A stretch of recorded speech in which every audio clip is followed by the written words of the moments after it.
नमस्कार मंडळी, गप्पा गोष्टी मराठीच्या नवीन भागात तुमचं पुन्हा एकदा खूप मनापासून स्वागत.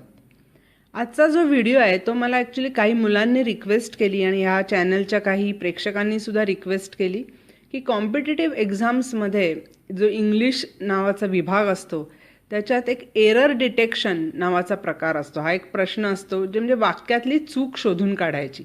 बऱ्याच मुलांना हा प्रकार अवघड जातो आणि मी एक स्वतः शिक्षिका आहे, कॉम्पिटिटिव्ह एक्झाम्सला शिकवणारी, पण अर्थात मी गणित शिकवते. तरीसुद्धा काही मुलांनी ही रिक्वेस्ट मला केली की मी हा सुद्धा पार्ट कव्हर करावा, कारण मी स्वतः जेव्हा या परीक्षा दिल्या तेव्हा मी हा सगळा अभ्यास केलेलाच आहे. तर त्यांचं असं म्हणणं की ह्या चॅनलमध्ये सुद्धा मी मध्ये मध्ये थोडं सांगावं. आपली जी मराठी मुलं आहेत त्यांच्यासाठी खास ह्या गप्पा गोष्टी मराठी या चॅनलमधनं हा एरर डिटेक्शनचा प्रश्न सोडवायचा हा प्रयत्न आहे. आजच्या विषयाकडे वळण्याआधी मी एक पटकन तुम्हाला एक सांगू इच्छिते की मी एक गणिताचा कोर्स तयार केला आहे आणि तो युडेमी या वेबसाईटवर मी अपलोड केलेला आहे.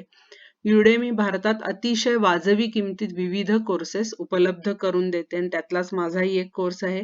तुम्हाला खाली डिस्क्रिप्शन बॉक्समध्ये त्याची लिंक दिसेल. त्या कोर्स नेमकं काय आहे ते आता मी तुम्हाला सांगते अगदी पटकन. ज्या कोर्सचं नाव आहे mathematics super basics easy tricks. हा कोर्स कोणासाठी उपयोगी आहे? जर तुमची मुलं आता 5वी ते 10वी या वयोगटात असतील किंवा तुम्ही त्यांचे पालक असाल आणि तुम्हाला त्यांचा अभ्यास घ्यायचा तर तुम्हाला सुद्धा हा कोर्स उपयोगी आहे. किंवा समजा तुम्ही काही स्पर्धा परीक्षा देत असाल, स्टाफ सिलेक्शन म्हणा, बँकिंग म्हणा, आणि तुम्हाला तुमचं बेसिक मॅथ्स रिवाइज करायचं असेल तर तुमच्यासाठी हा कोर्स उपयोगी आहे. किंवा तुम्ही कुठल्या ॲप्टिट्यूड टेस्ट देत असाल, नोकरीच्या परीक्षा देत असाल तर तुम्हाला सुद्धा हा कोर्स खूप उपयोगी आहे. तर बेसिक मॅथ्स माझा मुख्य या पर्टिक्युलर कोर्समध्ये माझा फंडा आहे की बेसिक मॅथ कव्हर करायचं. त्याचं नाव सुद्धा आहे सुपर बेसिक्स इझी ट्रिक्स. अगदी पहिल्या म्हणजे 5वी पासून जे महत्वाचे बेसिक कन्सेप्ट सुरू होतात शाळेत ते सगळे मी ह्याच्यात कव्हर केलेत अलॉंग विथ काही ट्रिक्स. तर आपण पटकन बघून घेऊया की मी कुठले धडे ह्याच्यात कव्हर करणार आहे. हे सगळे धडे मी ह्याच्यात कव्हर करणार आहे. आपण क्रमाने बघूया पटकन. Divisibility test, factorisation, HCF LCM, fractions and decimals, comparison of fractions, percentage, ratio and proportion, number line, negative numbers, positive numbers. हे फक्त हेडिंग्ज आहेत धड्याचे. हे प्रत्येक धडे मी अतिशय विस्तृतपणे घेतलेत. फॅक्टरायझेशन कसं करायचं, कुठल्या डिव्हिजिबिलिटी टेस्ट कुठे वापरायच्या, कशा एफिशियंटली वापरून आपला वेळ वाचवायचा, HCF LCM अगदी मुळापासून शिकवून वर त्याच्या ट्रिक्सही शिकवल्यात. फ्रॅक्शन्स अँड डेसिमल्स कसे ऍड करायचे, सबट्रॅक्ट, त्यांच्या गुणाकार भागाकारांचे नियम काय आहेत, कसा तो डेसिमल पॉइंट हलवायचा इकडे तिकडे. त्यानंतर फ्रॅक्शन हे असेंडिंग डिसेंडिंग ऑर्डर मध्ये कसे लावायचे, त्याच्याही खूप 8 ट्रिक्स आहेत. त्या सगळं मी कव्हर केलंय. शिवाय पर्सेंटेज आणि रेशो प्रपोर्शन हे धडे सुद्धा मुलांना खूप अवघड जातात. पटकन पर्सेंटेज कसं काढायचं, असं अगदी अपूर्णांकातले पर्सेंटेज पटकन कसे कन्व्हर्ट करायचे, सगळ्या ट्रिक्स सुद्धा कव्हर केल्यात. रेशो प्रपोर्शनची गणितं आहेत. Negative positive numbers add subtract कसे करायचे, मल्टिप्लाय डिव्हिजन करताना कुठले नियम वापरायचे. ते टोटल 53 व्हिडिओ झालेले आहेत या पूर्ण कोर्समध्ये. या सगळ्या जे व्हिडिओ आहेत त्याच्या मी PDF नोट्स सुद्धा दिलेल्या आहेत. आणि या कोर्सची वैशिष्ट्य अशी की नोट्स तर सगळ्या दिलेल्या आहेतच PDF फॉर्मॅटमध्ये. त्याखेरीज प्रत्येक सेक्शनच्या शेवटी मी 2 प्रकारचे एक्सरसाइज दिलेत. ऍप्लिकेशन बेस्ड एक्सरसाइज आणि प्रॅक्टिस एक्सरसाइज. आणि मी दोन्हीची सोल्युशन्स म्हणजे विस्तृत अगदी माहिती देऊन प्रत्येक उत्तर त्या एक्सरसाइजचं दिलंय. PDF फॉर्मॅटमध्येच आहे. तुम्ही डाउनलोड करून ठेवू शकता तुमच्या लॅपटॉपमध्ये, कॉम्प्युटरमध्ये, मोबाईलमध्ये आणि केव्हाही ते बघू शकता. आणि शिवाय व्हिडिओ दरम्यान सुद्धा भरपूर एक्झाम्पल्स आपण सोडवून घेतलेली आहेत. हा कोर्स कायम तुमच्याकडेच राहणार आहे. केव्हाही बघा, केव्हाही बंद करा, सगळं आपल्या सोयीने. कारण हा एक रेडीमेड कोर्स आहे. कधी तुम्हाला वाटलं सकाळी बघावा, कधी दुपारी, कधी रात्री, कधी आपण तो बघू शकतो. आणि शिवाय युडेमीची एक मनी बॅक गॅरंटी पण असते, 30 डेज मनी बॅक गॅरंटी. त्यामुळे हे सगळ्या वैशिष्ट्यांसह हा कोर्स तुमच्याकडे येणार आहे आणि लाईफ लॉंग तो तुमच्याकडेच राहणार आहे. युडेमी अतिशय कमी किमतीत भारतात विविध कोर्स उपलब्ध करून देते. त्यातलाच माझा सुद्धा एक कोर्स आहे हा गणिताचा. त्याची लिंक मी डिस्क्रिप्शन बॉक्समध्ये दिलेली आहे. ती लिंक क्लिक केलीत की तुम्हाला कोर्सचा संपूर्ण सिलेबसही दिसेल, शिवाय कितीतरी डेमो व्हिडिओजही दिसतील, सॅम्पल व्हिडिओज. म्हणजे मी कसं शिकवते किंवा स्क्रीनवर काय दिसणार आहे ह्याची तुम्हाला एक्झॅक्ट आयडिया ते बघून येईल. तर एकदा तुम्ही जरूर ती लिंक क्लिक करून माझ्या कोर्सला भेट द्या अशी मी तुम्हाला विनंती करते. डिस्क्रिप्शन बॉक्समध्ये ही लिंक दिलेली आहे.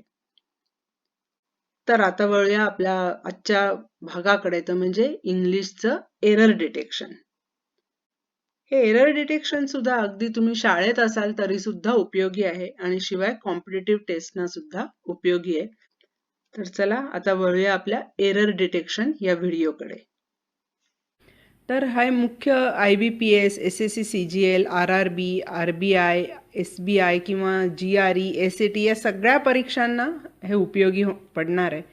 तर तुमच्या ओळखीत कोणी अशी मुलं असतील जी ही परीक्षा देतात, तर त्यांना तुम्ही हा व्हिडिओ पाठवू शकता. किंवा इव्हन तुमची मुलं देत असतील, तुम्ही स्वतः देत असाल, इव्हन तुम्ही नोकरी जेव्हा बदलता तेव्हासुद्धा इंग्लिश तुमचं तपासण्यासाठी, इंग्लिश गणित वगैरे तपासण्यासाठी ज्या परीक्षा घेतल्या जातात त्याच्यात हा एरर डिटेक्शन हा फार एक महत्त्वाचा भाग असतो. तर आज आपण या व्हिडिओद्वारे हा कव्हर करणार आहोत. तर तो असा प्रकार असतो की एक वाक्य दिलेलं असतं, my friend did not return back my umbrella. हे वाक्य असं विभागलेलं असतं. तुम्ही या उभ्या रेषा बघू शकत असाल. 4 पार्ट्समध्ये ABCD असं हे वाक्य विभागलेलं असतं आणि कुठल्या विभागात चूक आहे ते आपल्याला शोधून काढायचं. आणि कधीकधी आपल्याला ट्रिक करण्यासाठी ते काय करतात की एकदम योग्यच वाक्य देतात, सगळ्या दृष्टींनी योग्य, ग्रॅमॅटिकली एकदम करेक्ट, आणि आपल्याला चूक सापडत नाही. ते आपल्याला ट्रिक करण्यासाठीच दिलेलं असतं. अशा वेळी हे आन्सर आपल्याला मार्क करता येतं, ते म्हणजे नो एरर, काही चूक नाही, असं सुद्धा मार्क करण्याचा एक ऑप्शन आपल्याला दिलेला असतो. तर आज आपण काय करणार आहोत, आधी आजच्या धड्यातली ही सगळी वाक्य आपण बघून घेणार आहोत. मी सगळी लिहून काढली आहेत. तुम्ही मध्ये मध्ये व्हिडिओ पॉज करून ही वाक्य लिहू शकता. आणि ही एकदा सगळी लिहून झाली की आधी तुम्ही प्रयत्न करा वाक्यातल्या चुका शोधण्याचा. ते एकदा झालं की मग हा व्हिडिओ पुन्हा रन करा आणि मी सगळ्या चुका त्यातल्या दाखवल्यात. अनेक प्रकारच्या चुका असतात वाक्यांमध्ये. एरर डिटेक्शनमध्ये अनेक एरर्स असतात. आज त्यातल्या 2 मी कव्हर करणार आहे. 2-3 भाग लागतील मला हे व्हिडिओज सगळ्या एरर्स कव्हर करण्यासाठी. आजच्या भागात मी 2 प्रकारच्या चुका कव्हर करणार आहे. तर आधी आपण ही सगळी वाक्य बघूया आणि मग ती वाक्य बघून झाली, तुमची लिहून झाली की मग प्रत्येक वाक्यातली चूक शोधून काढायचा प्रयत्न करूया. चला तर मग. My friend did not return back my umbrella. We many times come across with selfish people, but we have to cope up with them.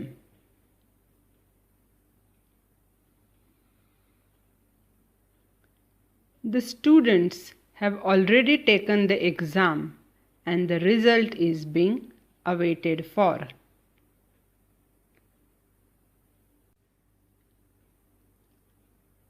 Suppose if I do not cook, what will you eat?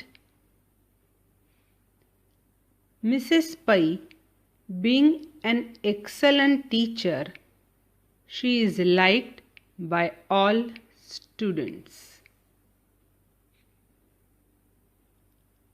The rain kept pouring throughout the whole day.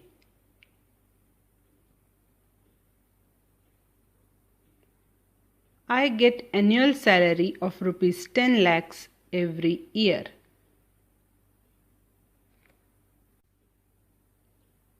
My son always finds time for doing his homework, enjoying cartoon films, and to talk to his friends. They traveled to Mumbai, to Pune, and visited Delhi. The qualities of a good student are honesty, sincerity, and being modest.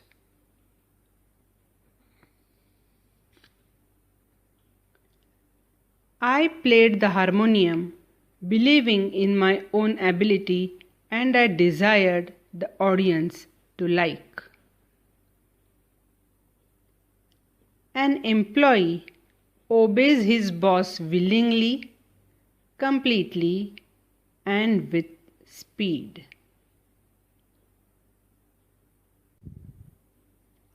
I hope you have written down all 12 sentences and you have already marked the errors. Now let's see which part contains the error. My friend did not return back my umbrella. What is meant by return? Return means giving back. Then do we need this additional back here? Return itself contains giving back, isn't it? So this back word is extra. It is not needed. My friend did not return my umbrella. It is enough. This back is extra. So mistake lies in part C. Next sentence. We many times come across with selfish people, but we have to cope with them. Look here. Come across with. Is this word with needed? We many times come across selfish people. That is enough. With is not needed. This is extra. So mistake lies in part B. The students have already taken the exam and the result is being awaited. For is not needed. Result is being awaited. Sentence finishes here. For is extra. So mistake lies in part D. Suppose if I do not cook, what will you eat? Suppose if. Are these both words needed? If I don't use if, then what happens? Suppose I do not cook. What will you eat? The sentence has some meaning. So this if is extra. Now, if I don't use suppose, I use if. If I do not cook, what will you eat? Still sentence has the meaning. It's correct sentence. So only one of these words is needed. Either suppose or if. Both of them are not needed. One word is extra. Hence mistake lies in part A. Mrs. Pai, being an excellent teacher, she is liked by all students. Look at part C. She is liked. Now here we are talking about this woman, this lady, Mrs. Pai. Mrs. Pai, being an excellent teacher, is liked by all students. This word she is not at all required here. We are using here noun. Pronoun is not required only. If there was a full stop here, Mrs. Pai is an excellent teacher, full stop. She is liked by all students, full stop. Then this she would have some meaning. But this is a single sentence. Mrs. Pai, being an excellent teacher, is liked by all students. The word she is extra and hence mistake is in part C. Next. The rain kept pouring throughout the whole day. When we use throughout the day, it implies whole day. Throughout the day itself means whole day. So this word whole is not required. Got it? The rain kept pouring throughout the day is enough. So word whole is extra and hence mistake is in part D. I get annual salary of rupees 10 lakhs every year. Annual itself means every year. What is the meaning of annual? Annual means every year and hence this word is extra. This whole part D is extra. It is not needed. I get annual salary of 10 lakhs. Sentence is complete. So mistake is in part D. ही जी 7 वाक्य आतापर्यंत आपण पाहिली त्यात तुम्ही काय निरीक्षण केलं की प्रत्येक वाक्यात कुठले तरी एक्स्ट्रा शब्द टाकलेले होते ज्याची गरजच नव्हती, आणि ते एक्स्ट्रा शब्द ज्या पार्टमध्ये होते तोच पार्ट आपण म्हणतो की त्या पार्टमध्ये मिस्टेक आहे. त्यामुळे अशा प्रकारच्या चुकांना म्हटलं जातं सुपरफ्लुअस किंवा रिडंडन्सी किंवा वर्डलीनेस एरर्स. त्या एरर डिटेक्शनमध्ये असं वाचताना वाटतं की सगळं वाक्य बरोबर आहे, पण मुद्दाम हे असे एक्स्ट्रा शब्द दिलेले असतात जे आपल्याला ओळखता आले पाहिजेत, ते या कॅटेगरीमध्ये येतात की ज्या शब्दांची गरजच नसते. जसं रिटर्न बॅक, रिटर्न म्हणजेच गिव्हिंग बॅक, तर बॅक या एक्स्ट्रा शब्दाची तिथे गरजच नाही आहे. तर अशा प्रकारच्या ट्रिकनी ही वाक्य दिलेली असतात जी वाचताना आपल्याला बरोबर वाटतात, पण त्यात काही एक्स्ट्रा शब्द असतात. तर या चुकांना म्हणतात सुपरफ्लुअस, रिडंडन्सी किंवा वर्डलीनेस एरर्स. अजून थोडी पुढची वाक्य पाहूया आणि त्यात काय चूक आहे बघूया. My son always finds time for doing his homework, for enjoying cartoon films, and to talk to his friends. So here that lady is talking about her son, and he finds time. This finding time is common. For what purposes he is finding the time? For homework, for cartoon films, and for friends. So these three should go parallel. And these type of errors are known as parallelism. What is meant by this? Look here. For homework, the verb is used doing homework, enjoying films. So here it should be talking to his friends, not to talk to his friends. This is wrong. The verbs should go parallel. If it is doing here, enjoying here, then it should be talking. So mistake lies in part D. This is parallelism type of error. They traveled to Mumbai, to Pune, and to Delhi. It shouldn't be visited Delhi. If it is traveled to, then here also it should be traveled to. Travel to Mumbai, to Pune, and to Delhi. So mistake is in part D. The qualities of a good student are honesty, sincerity, then here it should be modesty and not being modest. It should be modesty. All nouns, honesty, sincerity, modesty, all nouns together, parallelism. I played the harmonium believing in my own ability and I desired. Okay, look in this part. He played harmonium, all right. Believing in ability and desiring in the audience. Getting it?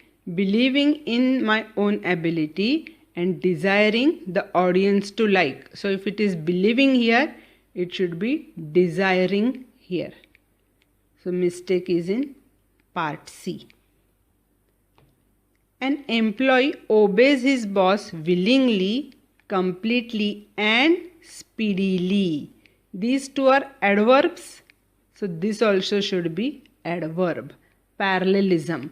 Whatever is in the previous part, same should be followed in last part of the sentence also. Willingly, completely, and speedily. So mistake is in part D. Got it? So these type of sentence, they come under the mistake or the error parallelism.